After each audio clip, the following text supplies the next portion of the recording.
AS. شو سبب القحة الدائمة والتقيؤ بعد قحة الكثير؟ هلا السعال الشديدة المتكررة والشديدة ممكن تعمل إقياء بسبب السعال، بسبب ضغط على المعدة ويسوي إقياء.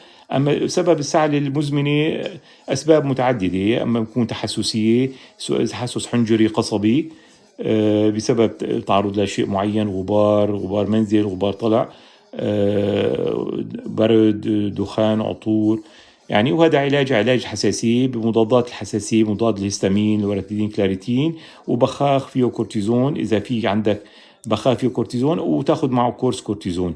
وإذا في صفير وأزيز صار تشنج قصبات لازم تاخذ بخاخ موسع قصبات مع كورتيزون، وكورس كورتيزون حبوب أو إبرة كورتيزون طويلة الأمد. هي الأسباب. وقد يكون سعلة بلعومية وحنجرية بسبب إذا في تحسس بالأنف، تنزل سوائل للأنف وتسبب لك السعلة. وكمان نفس الشيء العلاج ببخاخ أنفي للكورتيزون مع مضاد هيستامين. في سبب ثالث هو الارتجاع المريئي.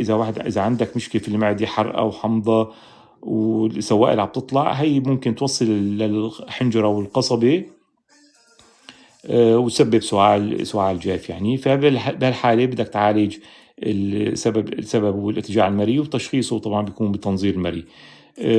بدك تاخذ مضاد القرحة ومضاد الحموضة، وتعمل حمية عن المآكل الحادة والحوامض والتوابل، القهوة، التدخين، شاي، كله بتزيد من حموضة المعدة يعني.